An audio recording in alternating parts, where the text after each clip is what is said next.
Près de 20 ans après l'adoption et la promulgation des différents textes de loi sur les collectivités décentralisées, le processus de décentralisation peine encore à être opérationnalisé. Son effectivité à ce jour n'est pas encore satisfaisante à cause notamment des difficultés rencontrées par les collectivités locales dans le transfert des fonds et de compétences. Comment procéder alors pour avancer sur ce sujet ?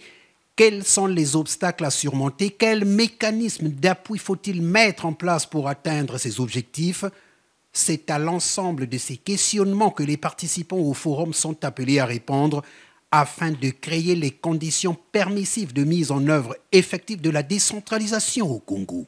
De ces assises, nous attendons des contributions enrichissantes pour la mise en œuvre effective de la décentralisation ainsi que des résolutions pertinentes qui vont donner une impulsion nouvelle au processus de décentralisation dans notre pays.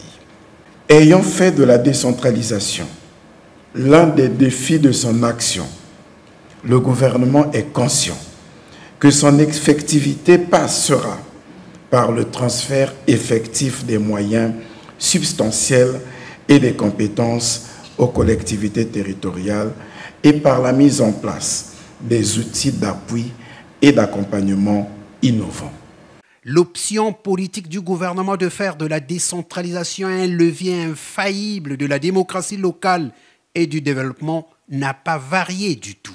Je puis vous garantir que le gouvernement prendra en compte les résolutions de vos travaux et mettra tout en œuvre pour réussir la transformation qualitative de nos collectivités territoriales ainsi que l'amélioration du cadre de vie des populations au niveau local. Nous voudrions pouvoir compter sur nos partenaires au développement pour leur appui et leur accompagnement pour que les conclusions de ces assises servent à dresser une feuille de route commune pour rendre la décentralisation effective dans notre pays.